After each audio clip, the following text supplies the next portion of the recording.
opuso a la actividad de los boliches bailables después de la tragedia de República Cromañón. Pero ninguno de los 108 locales está en condiciones de reabrir. Tras la fiebre de inspecciones y clausuras que sobrevino tras el incendio que se llevó la vida de 191 personas, se comprobó que las principales irregularidades en las discos fueron la falta de tratamiento ignífico de pisos, techos, aislaciones y muebles, la escasez de salidas y puertas demasiado chicas que abrían hacia adentro y sin barras antipánico. Hay que controlar cada tanto, teniendo en cuenta los niveles de corrupción que tenemos en las inspecciones municipales aparte. Uno diría, bueno, ¿se dieron cuenta después de Cromañón? No.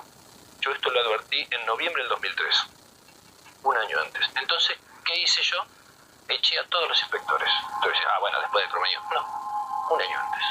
Pues justamente ese fue el problema. Organizaciones de derechos humanos aseguraron que comparten el dolor por la tragedia del local República Cromañón, donde murieron al menos 183 personas, pero aclararon que no se sumaron a la marcha de hoy por la violencia de las consignas. La decisión fue difundida en un comunicado por abuelas de Plaza de Mayo, familiares desaparecidos y detenidos por razones políticas y madres de Plaza de Mayo, línea fundadora.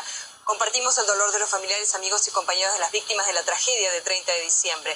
Muchos años de lucha contra la impunidad nos dan derecho a exigir junto al pueblo una exhaustiva investigación que permita enjuiciar y castigar a todos los responsables. Lo acompaño en nombre de nuestros hijos desaparecidos. Los trabajadores de la cultura decimos que vuelva Ibarra al lugar que le corresponde. Así lo decidió nuestro voto. Voto por la destitución del suspendido señor jefe del gobierno de esta ciudad, doctor Aníbal Ibarra.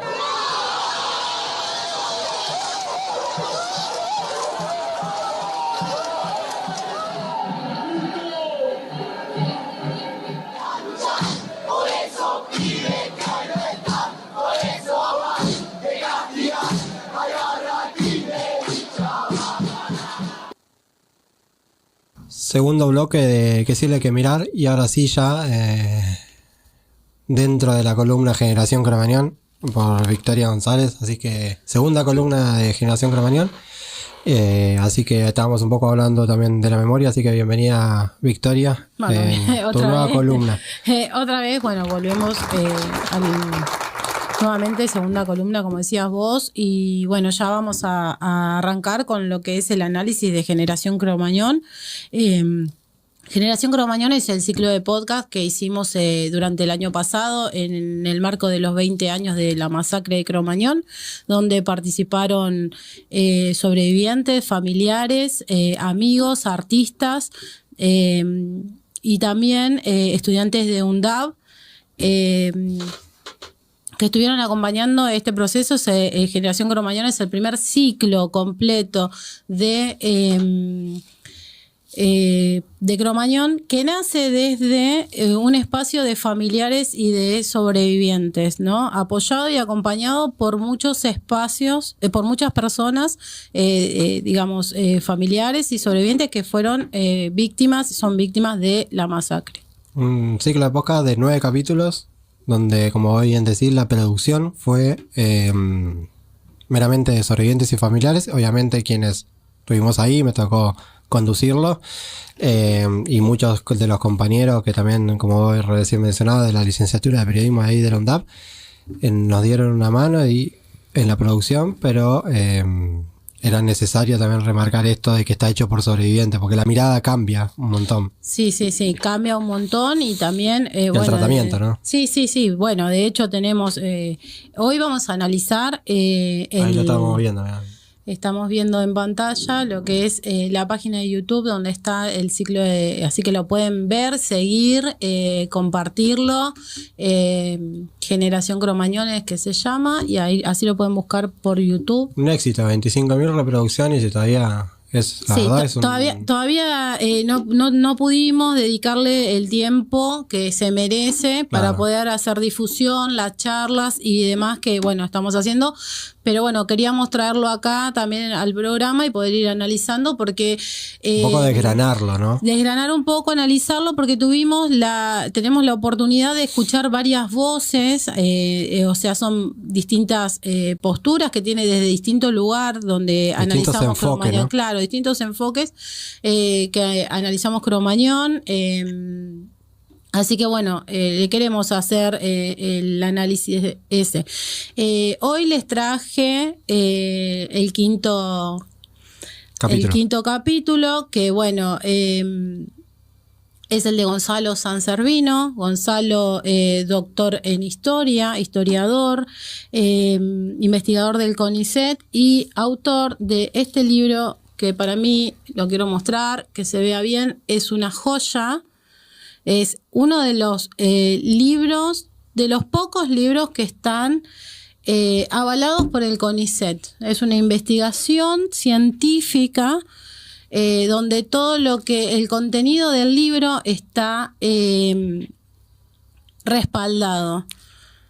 Y quiero hacer un paréntesis ahí, me meto, digamos, porque es el único podcast que es doble, digamos, así que... Es el único podcast, bueno, en lo particular, yo con Gonzalo podría estar escuchándolo mucho, porque bueno, no me pesaría escucharlo, es el único podcast doble, porque bueno, se hizo muy extenso y no había forma de poder, porque Gonzalo hace un análisis muy amplio con respecto a la conformación del movimiento Cromañón. Desde los primeros días él estuvo ahí acompañando con muchas otras personas, pero bueno, él lo pudo llevar, digamos, a este material bibliográfico que es teórico y súper importante, que sostiene un montón la memoria, ¿no?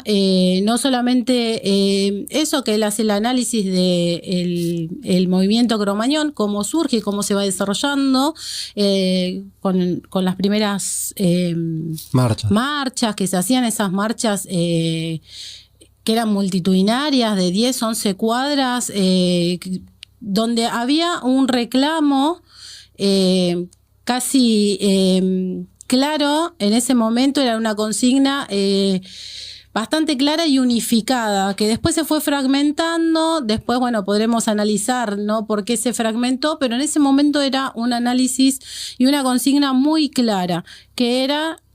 a los pibes, ni las bengalas ni el rock and roll, a los pibes los mató la corrupción. Y Cárcel a Ibarra, una de las consignas. Cárcel a Ibarra y a Chabán eran las consignas, esas eran las dos consignas más fuertes que estaban en ese momento desde las primeras horas. El movimiento Cromañón no se hizo esperar mucho. Desde las primeras horas salió a pedir justicia. De hecho, bueno, hay algo que después tenemos un videito que después quiero que comentarlo, pero bueno, volviendo a lo que habla Gonzalo en el libro, además de eso, él hace, Cromañón tiene este tema de la categorización, ¿no? En cuanto a tragedia, en cuanto a masacre, y también a esta mirada que él le da, que es crimen social. Claro, él lo categoriza como crimen social porque, bueno, después obviamente lo vamos a escuchar a él más claro, pero bueno, tiene que ver con las relaciones estructurales y cómo se desarrolla la sociedad, ¿no? Bajo un bajo un sistema. Tiene que ver también con qué es lo que la conceptualización que se da es, digamos, sobre todo para encubrir las responsabilidades políticas. Cuando se habla de tragedia, cuando se habla de masacre, es para contrarrestar la tragedia, el concepto de tragedia. Y bueno, Gonzalo haciendo un análisis con un montón de cuestiones que tienen que ver con la sociedad, como factores que se van desarrollando. Bueno, él categoriza a Cromañón como crimen social. Así que bueno, el libro es súper importante, súper interesante, está a la venta, se puede conseguir y es súper económico. Creo que el año pasado, no sé si era algo así de 3.000 pesos que se estaban vendiendo, y de verdad que es muy, muy, muy, muy importante que quien quiera saber sobre Cromañón pueda acceder a este libro. Tiene que pasar por ese libro así, digamos. No se puede estudiar Cromañón sin pasar por ese libro, porque es un libro, como bien decís, que sentó las bases incluso de lo que transformó en ciencia, producto de la categorización de un movimiento. Movimiento Cromañón, un movimiento de familiares orientes que salieron a pedir justicia en un momento determinado, en la primera semana sobre todo, relata el libro. Pero bueno, hay una categoría ahí analítica y científica de por qué es un movimiento, a qué llamamos movimiento y demás. A qué llamamos movimiento, porque lo categorizamos como un actor social, ¿no? Que intervino, al principio con consignas claras, luego se fue fragmentando todo eso, pero bueno, generó cambios importantes, ¿no? En leyes, se crearon leyes en base a eso y normativas, protocolos y también, digamos, la destitución de un jefe de gobierno. Sí. ¿No? Lo veíamos un poco ahí en el informe que trajiste. Sí, un poquito lo veíamos, también lo quería repasar porque esa nota de Matías Martín es bastante clara y concisa. Clara, sí, no hay mucho más que agregar. Es cuando y quedó completamente marginado, hay que decir, Aníbal Ibarra, del espacio popular, nacional popular, incluso reivindicaciones que él tenía previo a Cromañón en derechos humanos, fue fiscal, ¿no? De ciertos juicios, ha impulsado ciertos juicios de las juntas, quedó no digo completamente marginado. También en el sentido fue protegido, social. También fue protegido, desde la política fue bastante protegido, aún así, con su protección no se lo pudo reivindicar, no pudieron sacarle la mugre. Y eso me acuerdo en el podcast, cuando grabamos el podcast, que Gonzalo justamente me decía, yo un poco en tu lugar, en la entrevista, quería decir, no, bueno, pero hubo protección, y él me decía, bueno, pero es una lucha del movimiento que lo haya destituido. Obvio. No pasó nunca en el país. Obvio. Es una de las pocas o bastantes luchas. Sí, una de las victorias que tenemos, claro, como movimiento Cromañón, la destitución de un jefe de gobierno, no importa el nombre. Pero sí es verdad de que la política lo quiso proteger y bueno, no lo pudieron reivindicar, nunca más pudo, y ahí me remito a lo que siempre voy a decir, que también está mencionado en el podcast, la voz de Mariana Márquez diciendo es un cadáver político, y evidentemente tenía razón, muy sabia Mariana. Sí, que además en esa intervención, me lo acuerdo, vos me lo traes, me lo acuerdo patente, donde ella dice, te podía haber pasado a vos, a Macri, porque el nombre ya estaba rondando Macri ahí en esa ciudad de Buenos Aires, y ella dice, te puede pasar a vos, le podía haber pasado a Macri, o sea, porque es un nido de corrupción sistemático. Es un nido de corrupción, son falencias y son cosas que vienen desde el Estado, o sea, son un montón de factores, y bueno, creo que Gonzalo lo deja bien explícito en el libro, también lo explica. En el podcast lo explica muy bien, esto de el elemento de la bengala como presencia o ausencia en el acontecimiento, llamémoslo así, Cromañón. Es decir, que la bengala podría haber no estado y sin embargo podría haber sucedido igual, porque y no hacemos apología a la bengala, eso quiero que quede claro, porque pero tampoco lo tomamos como el elemento, porque es un elemento circunstancial. Claro, podría haber pasado con una chispa, con un encendedor, y bueno, y Gonzalo, para demostrar eso, porque digo, esto está todo demostrado y todo probado, no son historias ni cuentos, él trae lo que fue Keyvis, ¿no? Otra... Menciona a Lapa, menciona a Keyvis, bueno, y Coabolaños, hay un montón, en el libro hay un montón más, bueno, yo estoy mencionando las que son por ahí más conocidas, las que traen más a la memoria de las personas, pero en el libro él habla más específico también. Y que también eso muestra también una estructura social, en cierta dinámica de estructura social con respecto al, bueno, quién es el sistema que nos domina, porque en el año 2013 Kiss con las mismas características. Claro, posterior a Cromañón. Claro, entonces cuando 2013. Decimos nunca más, no. O sea, eso fue en Brasil, 250 muertes en el año 2013 y digo, posterior a Cromañón. Entonces hablamos de una estructura social no argentina, sino latinoamericana, ¿no? Porque estamos hablando de Coabolaños, Paraguay, estamos hablando de Kiss, Brasil. Entonces, bueno, hay que...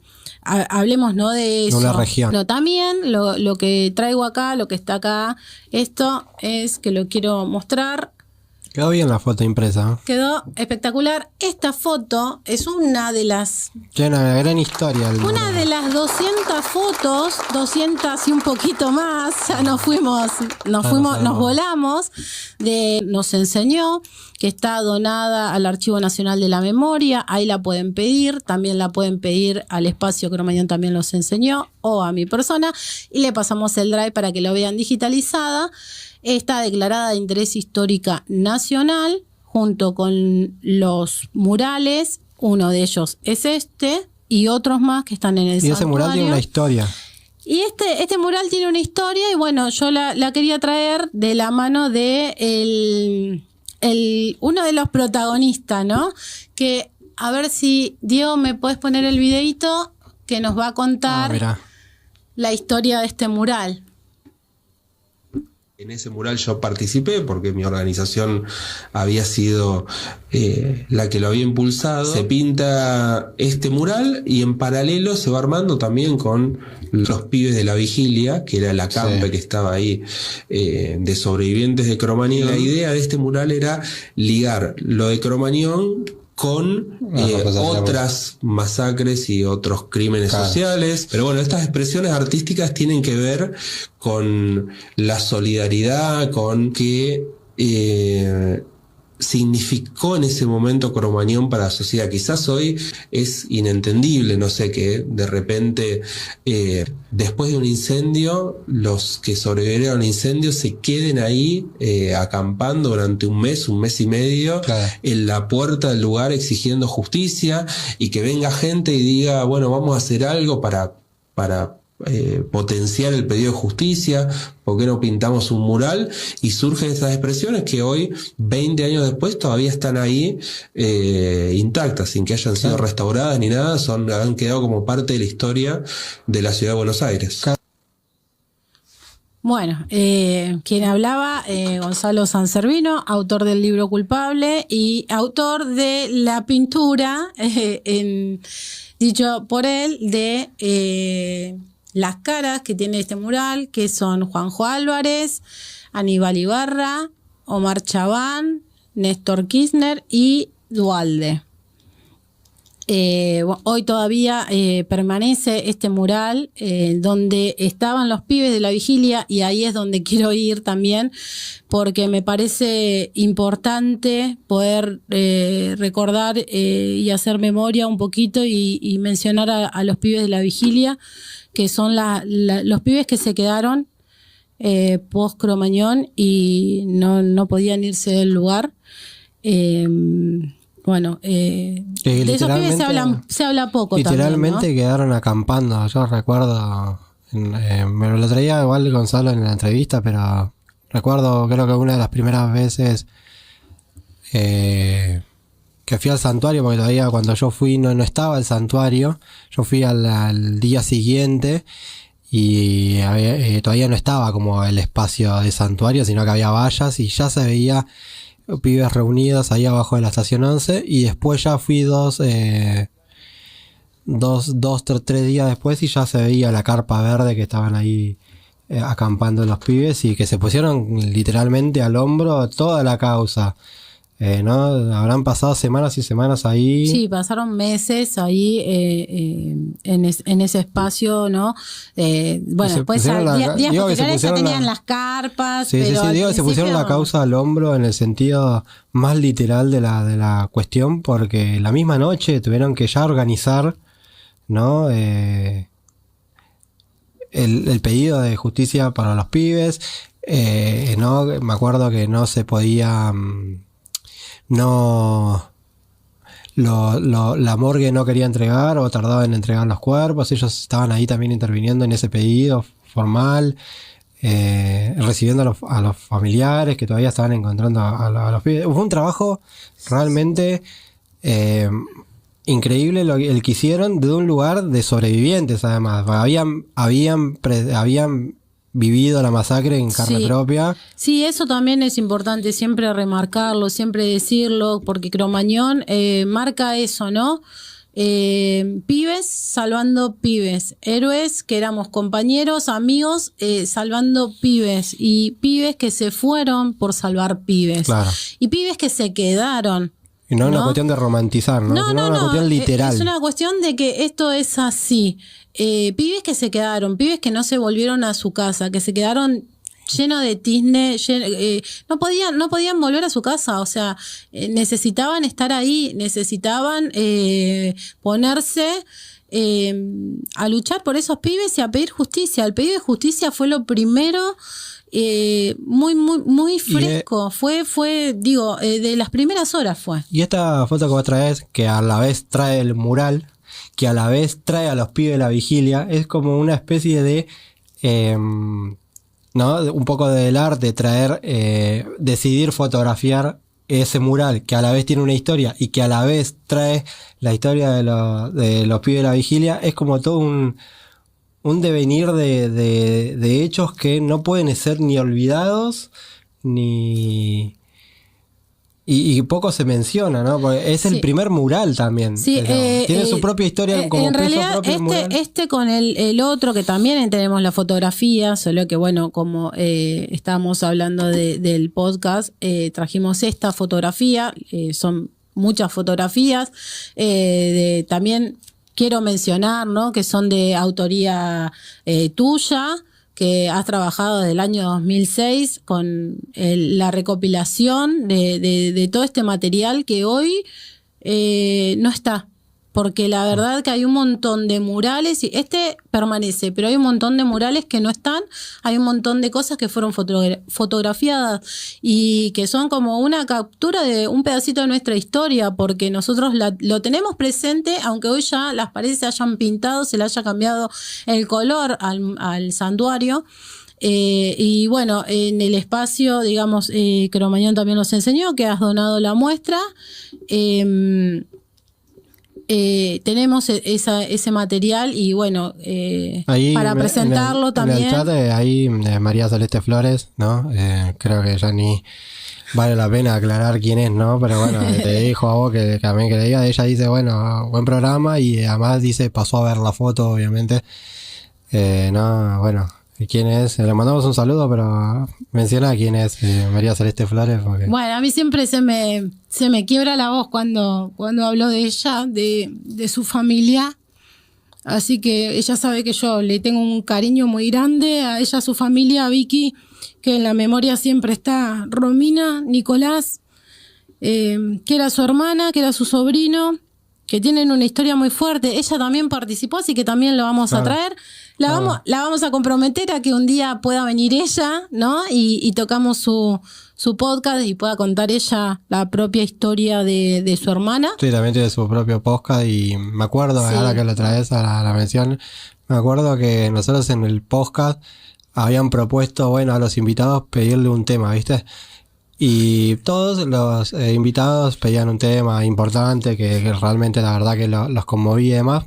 Todos estaban en el núcleo del rock. Sí. Y ella fue a mí me llamó mucho la atención que fue la primer familiar que pidió un tema de Floricienta que la conectaba directamente a Romina, y eso es lo que traía, ¿no? De que Romina, lo joven que era en ese momento, claro, estaba Floricienta, Flor de Piel y Rebelde Güey. Sí, y ahí como que y la llevó a un lugar muy humano y también adolescente, ¿no? Claro, sí, es como que desnudó esto de ver a tu hermana como una niña, ¿no? Sí. Esto como resguardando también la inocencia, ¿no? De Romina. Sí, fue la verdad que muy lindo poder escucharlo. También es lindo poder acompañarlas a ellas y que ellas me acompañen a mí también en el proceso del seguir sobreviviendo, porque bueno, esto es mutuo, nos sostenemos, nos abrazamos y cada vez que podemos nos encontramos, así sea a través de un mensaje o a través de algún encuentro. Y recuperar esa voz conurbana, sí, ¿no? Que sí, además Cromañón en barrios completamente además escondidos, también decir bosques. Que bueno, Vicky es también estudiante de la Universidad Jaureche, donde yo estudio, Vicky, la otra hermana, así que ella también está estudiando enfermería. Bueno, Celeste este año tiene que iniciar también, porque bueno, por complicaciones no pudo, pero bueno, vamos a ver si este año retoma su carrera también y decir, bueno, ¿no? La presencia de la universidad, la presencia en el conurbano, la memoria de Cromañón, sostenerla, porque estamos ahí. ¿Cómo resurgen estas historias después de 20 años? ¿No? Y es un poco la lucha que se tiene de esta columna que vos traes, es, bueno, traer la memoria y traer esas historias que en algún momento, por miles de motivos que después podemos desarrollar o no, o en otras columnas puede desarrollar, pero hubo un trabajo muy enorme de los medios de comunicación silenciando muchas voces. Sí.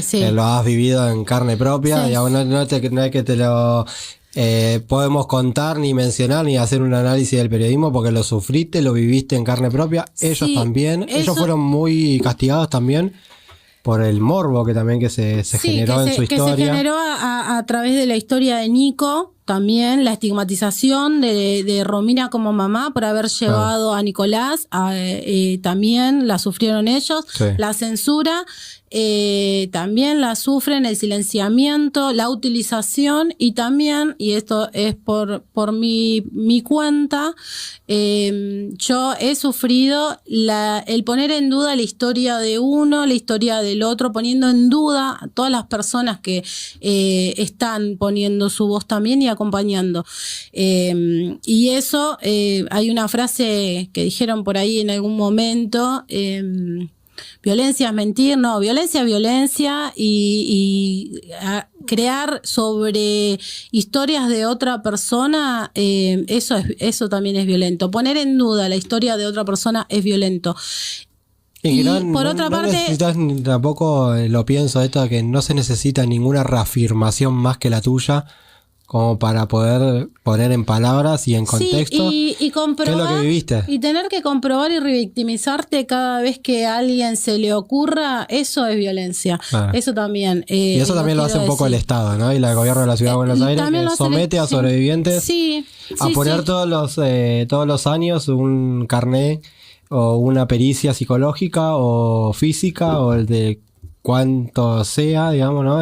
Civil, para un juicio miserable y que lo revictimizan todo el tiempo para ver si está tan dañado como ellos creen o no, o si es sobreviviente o si no, o métodos de comprobación que, ¿me entendés? O sea, que son revictimizantes. Son revictimizantes. En principio. Y bueno, también decir que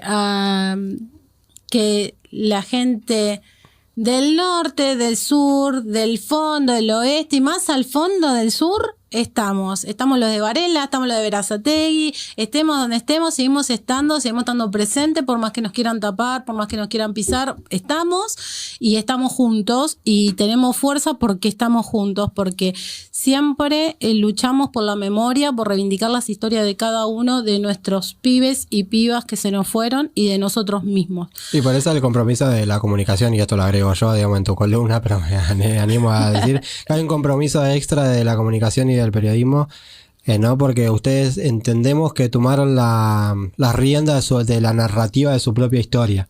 Y eso, bueno, hay que ayudarlo también a que se pueda desarrollar, a crear espacios. Sí, porque también nos propusimos dejar de que sean siempre las mismas voces y siempre la misma cara y el mismo testimonio. Y el mismo testimonio y poder abrir espacios donde podamos todos quienes quieran hacer uso del micrófono, contar su historia o simplemente poder expresarse de la forma que quieran.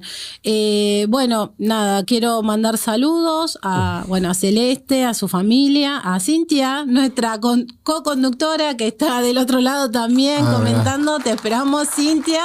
Esperamos que se pueda seguir. Te esperamos, que yo estoy para otras cosas. Me cuesta muchísimo esto.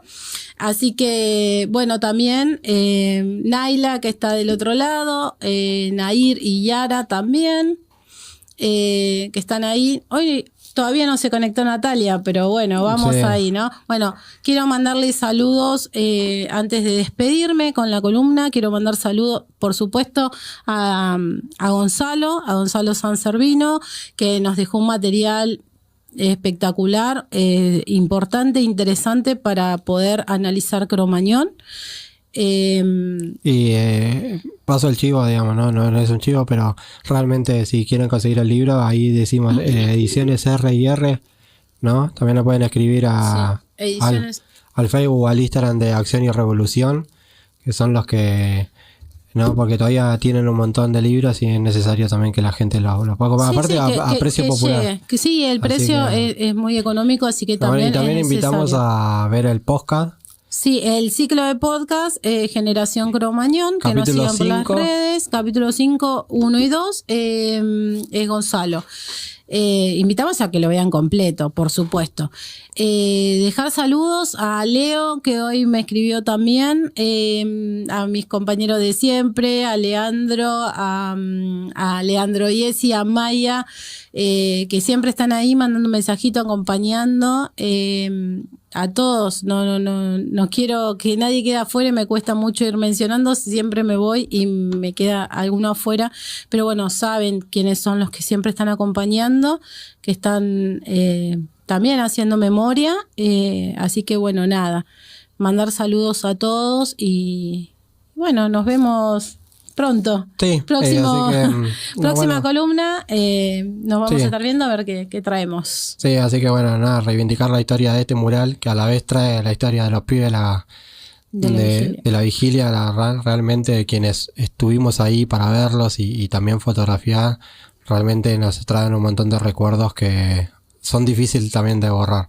Así que, y ya venimos, vamos a un corte y ya venimos con Meli Gómez, que de Insolano, que nada, para charlar un montón de cuestiones del laburo que viene haciendo ahí en los barrios, de que es increíble, así que... Bueno, antes de irme le dejo saludo a Willy Bar también, que está... Willy, bueno, nuestro profe también, que un poco también, este programa nació en distintos lados. Uno de los lados donde nació también es en una cátedra de Radio 2, que él tuve el honor de tenerlo como docente, así que nada, le mandamos un saludo también. También, así que bueno, abrazo y nos vamos al corte. Vamos a un corte y ya volvemos.